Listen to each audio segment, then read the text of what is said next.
Welcome to the Senate Commerce Committee. We are happy to have everyone here today. Our agenda has one order of business, and that is a hearing on House Bill 2331, designating Lehigh Portland State Park. We will have a briefing by our reviser to start with. Charles, if you would give us or is Kyle going to? Kyle. Thank you, Madam Chairwoman, members of the committee. My brief today is going to be very brief indeed. House Bill 2331 would designate Lehigh Portland State Park.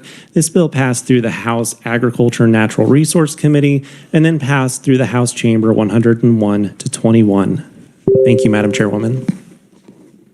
I believe that's a record, Kyle. Thank you very much. Are there questions for Kyle on this bill? Seeing none, we will get to proponent testimony. We will start with Lissa Regier, President and CEO, Thrive Allen County, Iola Industries Board Member, and conferees, we do have your written testimony, so appreciate if you wouldn't read your testimony, but summarize it and emphasize your main points. Welcome to committee, Lissa. Thank you so much. So good morning, Chairwoman Erickson and members of the committee. Thank you so much for allowing us time to testify here today in support of House Bill 2331, the creation of Lehigh Portland State Park. As stated, my name is Lissa Regier. I am the President and CEO of Thrive Allen County, as well as an Iola Industries Board Member. As the President and CEO of Thrive, I oversee the economic development work within Allen County as part of a partnership between Allen County, the City of Iola, the City of Humboldt, Iola Industries, and Thrive. As an Iola Industries board member, I was one of 15 who unanimously voted to donate our Lehigh Portland property to the state of Kansas with the intent of it becoming a state park. Iola Industries is gifting this property because of what it will mean for our community and for our region for generations to come.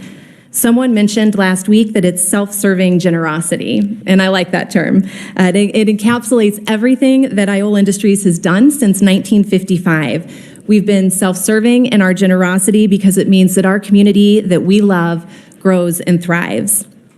Iola Industries could sell this property for $2 million that we could then reinvest into our community, or we could gift it to the state, knowing that as a state park, it will then be open and available for generations to come with an estimated regional impact of $7.5 million a year. That is a huge opportunity for our small businesses, and we believe that gifting the property gives our region the most return on investment. Iola Industries was incorporated in June of 1955. It was organized for the purpose of promoting and establishing industry within Iola and surrounding areas by doing each and everything necessary, suitable, useful, or advisable for that purpose. In July of 1973, our bylaws were restated in order to ensure shareholders understood that they would not receive any cash profits or dividends, but instead they would see community development and enhancement, resulting in our community becoming still a better place to call home. The corporation has adhered strictly to this philosophy from the time of its inception. Our first large endeavor was purchasing a tract of land on the east side of Iola that was an old smelter location. We were highly aware that the approaches to town needed to be cleaned up in order to attract industry and residents. And in 1958, we purchased that tract, which allowed us to clean and remediate the site. It was prepped for industrial development by May of 1960. And in August of that same year, Thompson Poultry gave Iola Industries a proposal to build on the site. Over the years, they would become one of Iola's largest employers. There were many other stories like this prior to Iola Industries acquiring the Lehigh property. In 1971, the Lehigh Portland Cement Company announced it would be closing its plant in Iola. According to Lehigh's then president, William J. Young, profit levels at the Iola plant and several others simply did not justify continued operation. Young also said that federal insistence on pollution controls, including the creation of the EPA, was a key factor, as clean air controls would have meant an investment of millions of dollars. He said such expenditures are not merited in light of the unfavorable earnings expectation. Mr. Young wanted to sell the Lehigh property to Iola Industries as he had seen the altruistic nature of the group making positive impacts in industrial development and our community over our first 15 years. He wanted Iola Industries to make up the payroll slack resulting in the Lehigh closing. In fact, Mr. Young rejected a large offer to purchase the property to make it into a soybean processing plant because he was so appreciative of all the community had done for him and his company over the years, and he truly believed Iola Industries would reinvest back into the community after purchasing the property. Iola Industries purchased the property for $275,000. It then held an auction for the equipment and materials left from the plant, which netted $400,000. This revenue was used to pay off the loans for Lehigh and then to reinvest into the community through our industrial and community projects. Over the next few decades, Iola Industries was instrumental in the recruitment of Gates Rubber Manufacturing, IMP Boats, Midland Brake, Klein Tools, and Russell Stover Chocolates, just to name a few. We would assist with incentives by donating or selling land cheaply or paying to have utilities and other infrastructures put into place that the industries needed to be operational. In 2016, Iola Industries sold property connected to Lehigh to use the proceeds to build Eastgate Lofts. This was the first market rate apartments in Allen County in more than 20 years.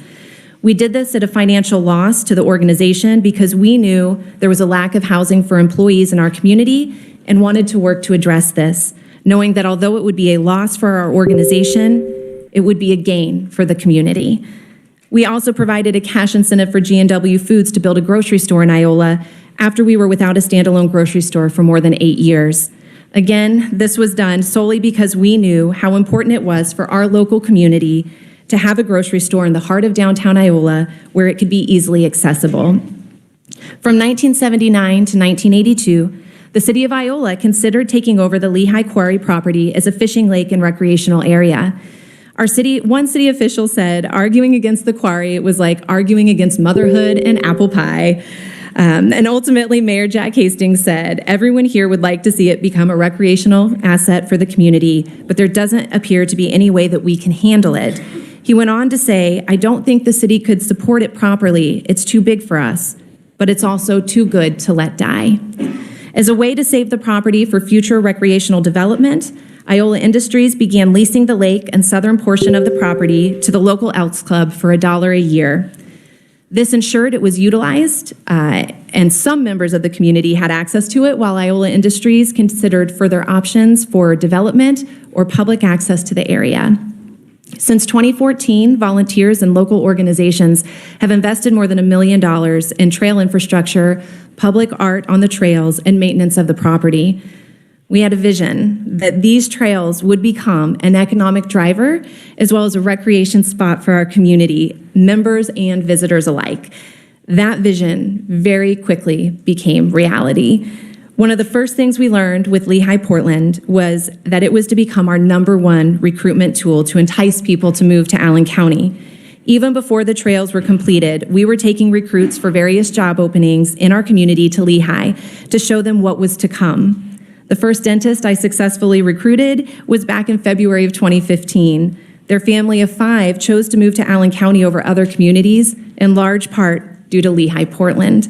And to this day, the wife states that Lehigh saved her life by allowing a safe, serene setting to walk and to regain her health.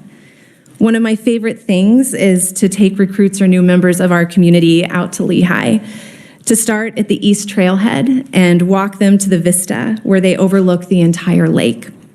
When you walk into that view, it's breathtaking and like nothing you are expecting in Southeast Kansas. I love waiting for the reactions, the awe, the love, the exclamations of wonder. And the interesting thing is, those feelings, they don't go away. You continue to feel them every time you are there. We're not the only organization that utilizes Lehigh in recruitment efforts. Our hospital, our industries, schools across the region, they all do the same. Our college cross-country coach even credits Lehigh for winning nationals and says that most of his recruits are ready to sign as soon as they see Lehigh as their new training grounds. With public access solely for the trails, we already see more than 80,000 visits to Lehigh a year. We know that with the addition of lake access, camping, fishing, and swimming, among other things, that the visitation numbers will only rise exponentially, enhancing tourism in Southeast Kansas, creating another avenue to ensure our community's survival. In 2018, Iola Industries approached the Allen County Commission with the offer to sell the Lehigh property for $1.4 million, with the proceeds then being invested back into the community for economic development needs. Much discussion was had over several months, but ultimately the commission agreed with what the city of Iola said many years earlier. They felt they did not have the capacity to truly make the area a success. Instead of selling the property to the state, Iola Industries has offered to donate it, knowing that the donation offsets costs and assists in the development of the property. The donation of the property can often be used as in-kind matches for grants, and KDWP develops property based on the grant funding that they receive. Through past conversations with local government, we have come to understand that our small community cannot support this property becoming public on its own. We fully believe Lehigh will live into its fullest potential through becoming a part of the Kansas Department of Wildlife and Parks system as a state park. More than anything, this gift given by Iola Industries to the state of Kansas is about preserving our rural way of life. Rural communities in Kansas are struggling. On average, we are losing population and businesses, and Allen County is no exception, but we are actively working to change this. The gift of Lehigh Portland to create a state park is a huge opportunity to be a part of this change. In a day and age where many people can work remotely, how do rural communities become a place those workers want to live? We have already had entrepreneurs visit us at Thrive to share their new business ideas that they believe are now possible with the addition of a state park feeding tourism into our area. Kansas ranks 49th in the nation for access to public lands. As our urban areas grow, we want to ensure that safe havens and respites like Lehigh Portland are accessible to Kansans and others wanting to discover our beautiful landscapes. In closing, I would like to share a statement that Tony Emmel, a founding Iola Industries board member, wrote at the end of a document he created that was sharing Iola Industries history from 1955 to 1990. In summary, it should be stated that Iola Industries is a prime example of what can be accomplished when dedicated citizens, understanding financial institutions, supportive governmental agencies and administrations all put their shoulders to the same wheel for the accomplishment of a goal beneficial to everyone and making our community a better place in which to live by strengthening its economic well-being and bringing to town new faces and new families that soon become aware of the blessings of being in our community. The efforts of so many for so long made all of this possible.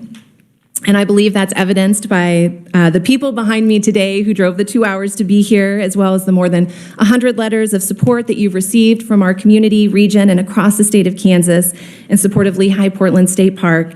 And we ask you today to support House Bill 2331, and I will stand for questions at an appropriate time. Thank you so much, Alyssa. Appreciate that. Committee, we will hold questions until all of the proponents have testified. Next, we have Linda Lanterman, Director of State Parks, presenting for Brad Lovelace, Secretary, Kansas Department of Wildlife and Parks. Welcome, Linda. Thank you, Madam Chair and members of this commission. It's good to see you today, and thank you for allowing me to come and testify. About a year ago, actually, this time, Thrive Allen County sent me an email, I think Jonathan, and asked if I'd be interested in looking at a piece of property that was a multi-million-dollar piece of property to be donated possibly as a state park. So at that time, we talked back and forth on email, and I sent my power team of trail experts to go down there because we knew the area. That area, as you know, connects to our Prairie Spirit State Park. And so, as Alyssa just said, there's already 13 miles of trail on one side of that. That 13 miles of trail is similar to what we have at Cross Timber State Park. Wooded area, trails through wooded areas, and bike trails that we already have at Tuttle Creek has many bike trails also the same. And then it's also got a 130-acre lake that's about the size of historic Lake Scott State Park.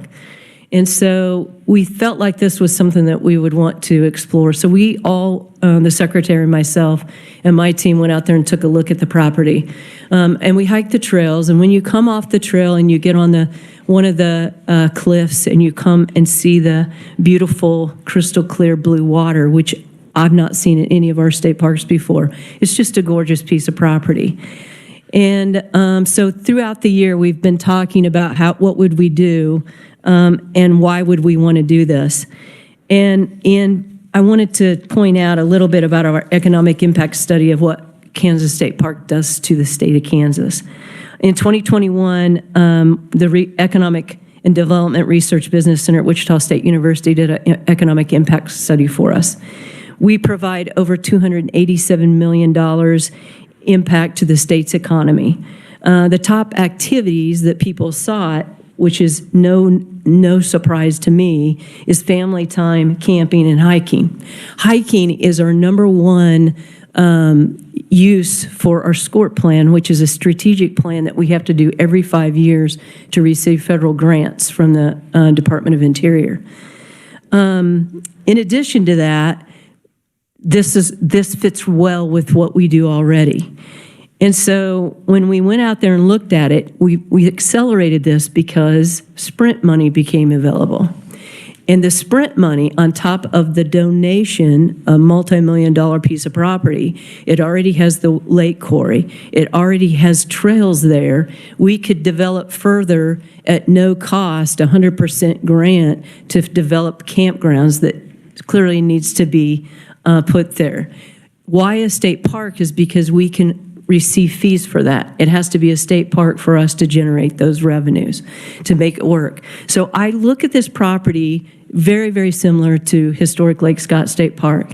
It's got some land features that need to be preserved, like historic Lake Scott.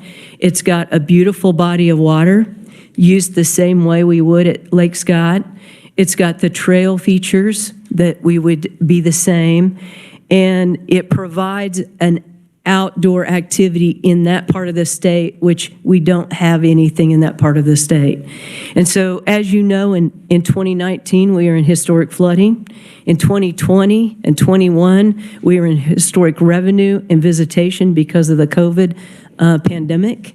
And so people know who we are. They come to our spaces, and this will provide one more avenue for people to visit in close to the Missouri border and in the southeast and eastern part of the state. I wanted to read one more thing before I close. On that economic impact study, similar to the qualitative benefits to households, the study also identified non-market values to businesses within Kansas, just like Lissa spoke on the businesses that are coming forward. When asked about their dependency on state parks as a resource of revenue, more than half of the respondents indicated that they were between moderately to very important.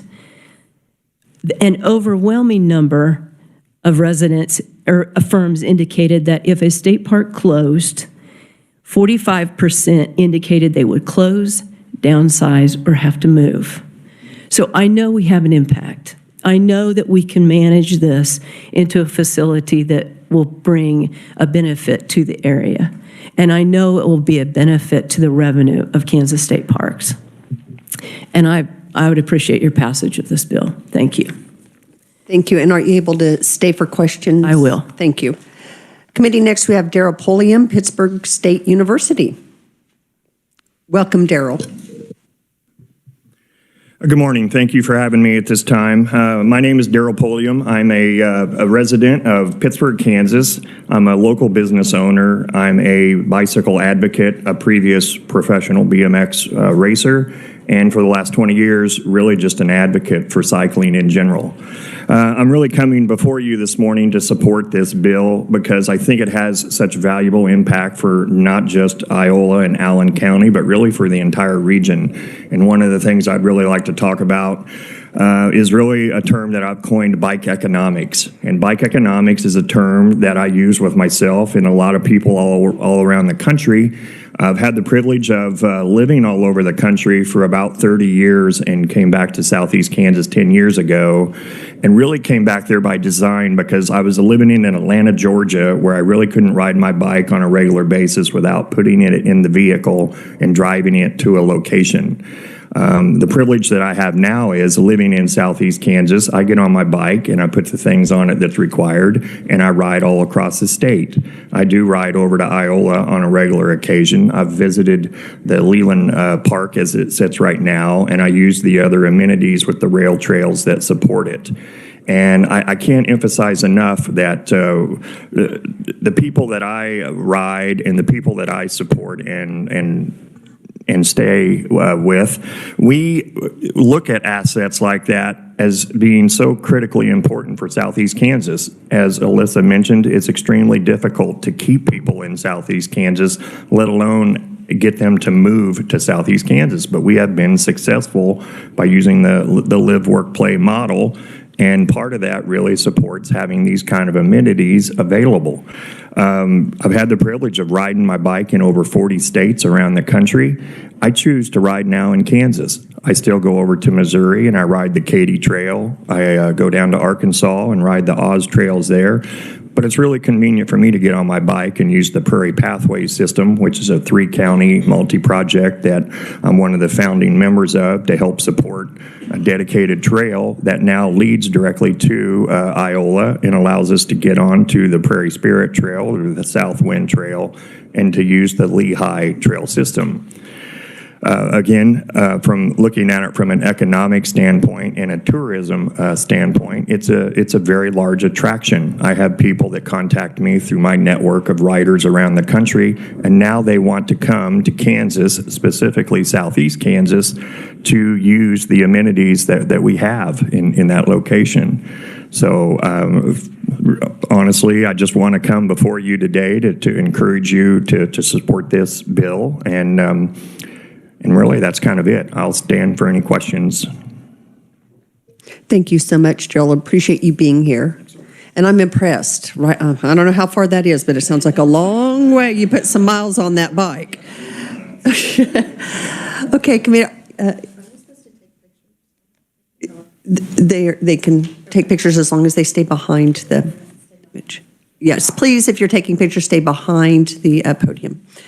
Our final proponent committee is Don Erbert from Iola, Kansas.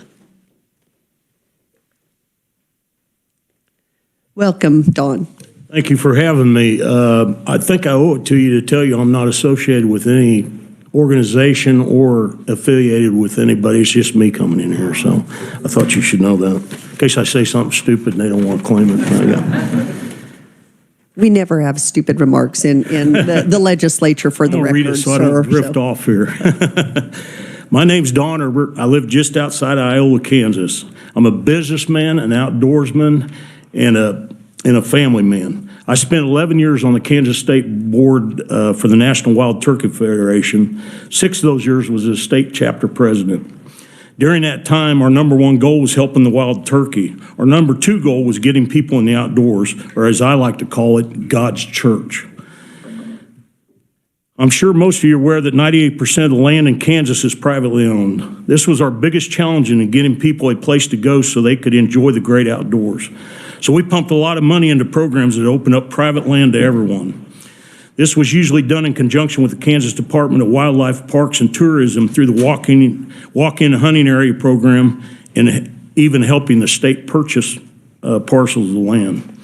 Iola Industries is trying to give you a parcel of land that has a beautiful lake and some very unique features for this area of the state. In these times of too much TV, computers, phones, and social media, I cannot think of a better place for young people, old people, or anyone in between to commune with nature, or quite frankly, just have a really good time. It will make a beautiful gem in the treasure chest of the Department of Wildlife, Parks, and Tourism. And just so you know, politically, I'm as conservative as anybody in this state.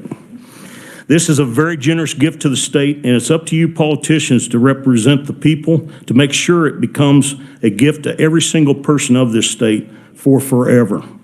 As a businessman and an outdoorsman, I cannot think of one downside. Thank you for your time, and if you got any questions for me, feel free to ask. Thank you. Thank you very much, Don. Committee, that completes our oral proponents. I will draw your attention to written only from David Jordan, President and CEO, United Methodist Health Ministry Fund. And this was not planned, but you will see alphabetically the written testimony from 102 additional conferees. Those are available electronically if you would care to have those due to time, and we just did not get those all copied, but they are available. And they are online if you wish to go read those.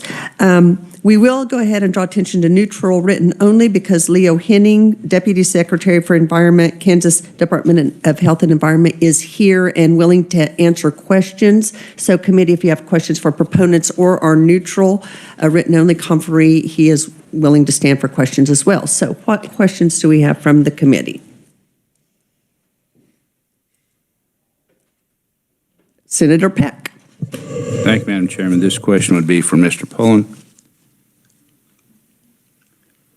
I see you are an employee of Pitt State. Are you representing Pittsburgh State University? Is the university a proponent of the legislation? No.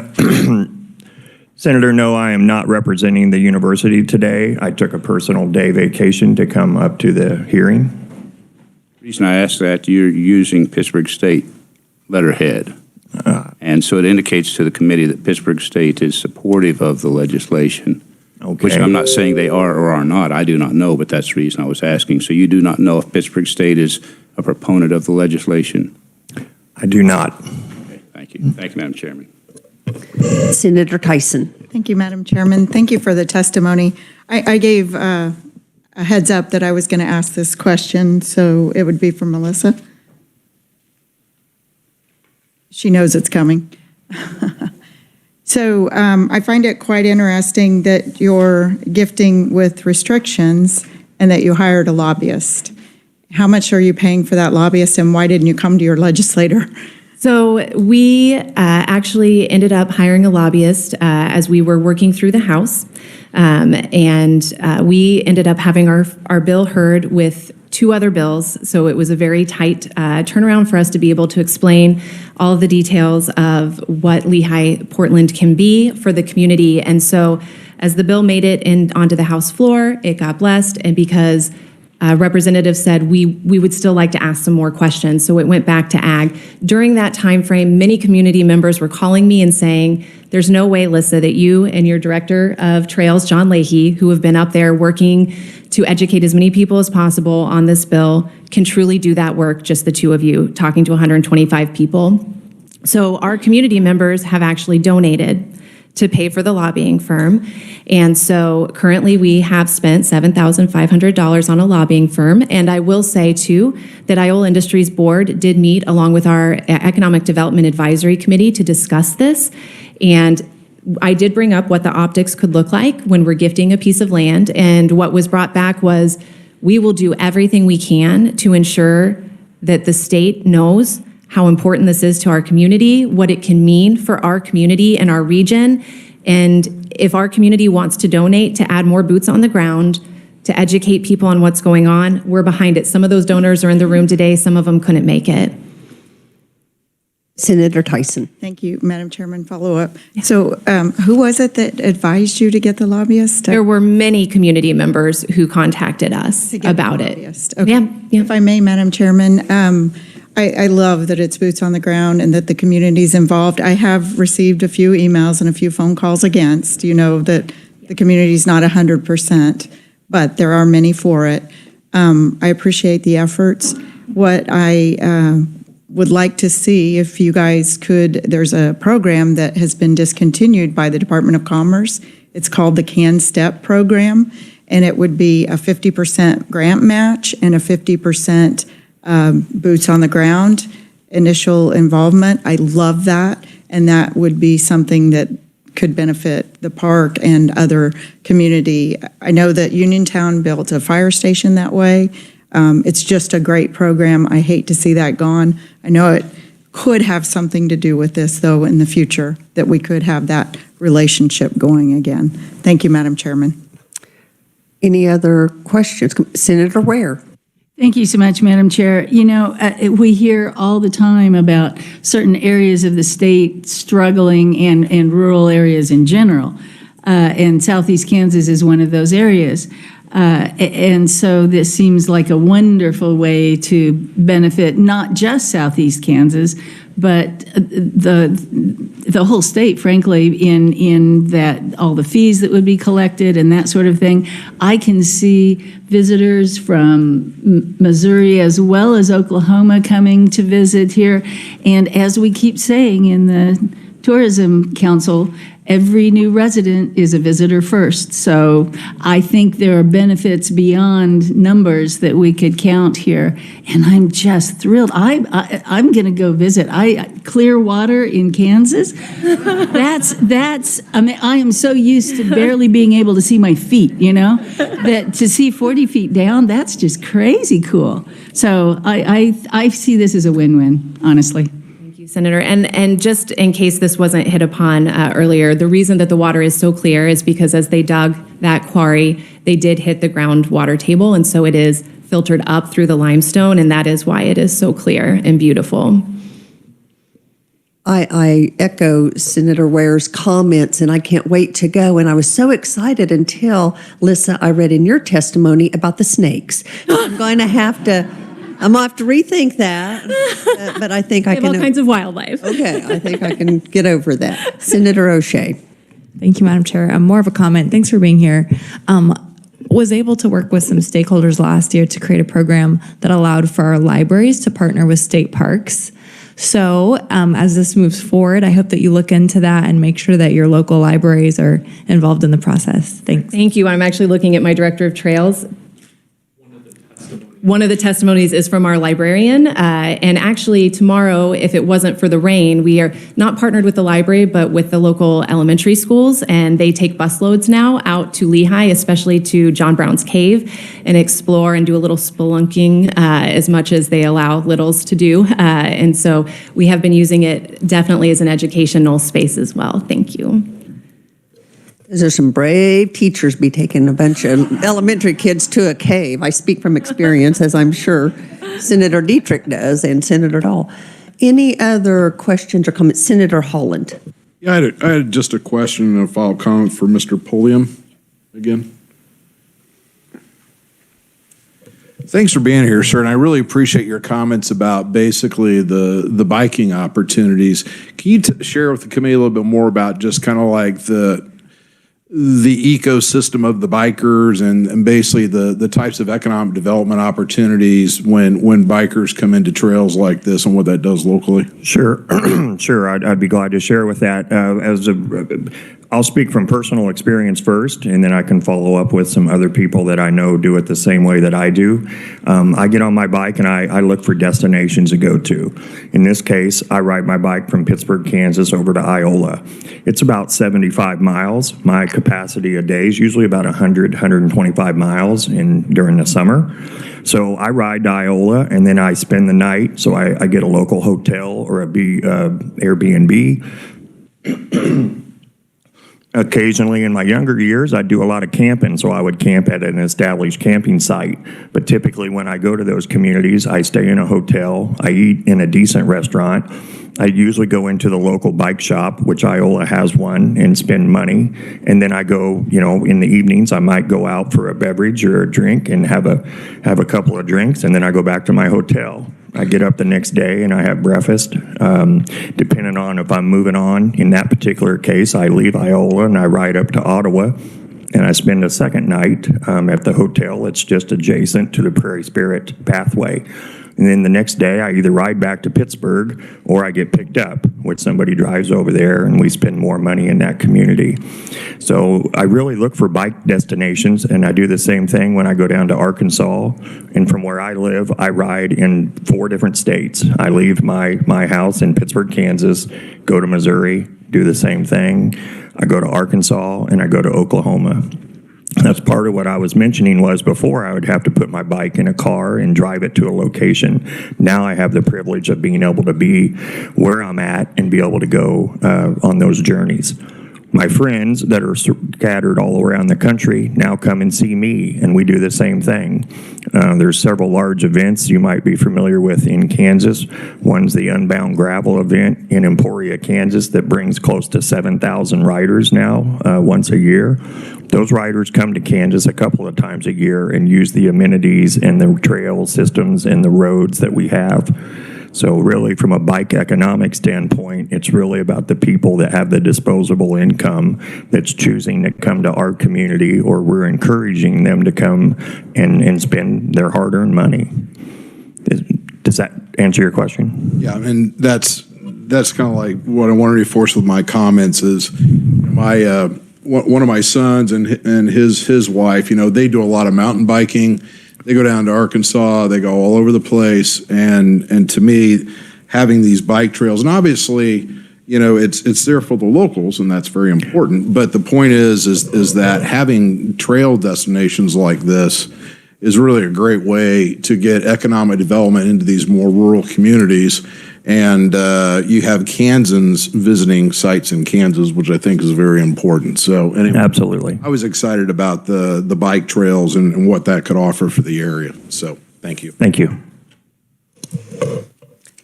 I'm telling you what, I'm just impressed that he says I get up the next day. If I rode 75 to 125 miles, there'd be no getting up the next day. Nevertheless, riding again. Yeah. I might drive that many, and that's about it. Any other questions or comments, committee? Seeing none, I would like to thank you all for coming today and sharing your passion for this project. I appreciate your time today. And committee, we will not plan on meeting tomorrow or Friday.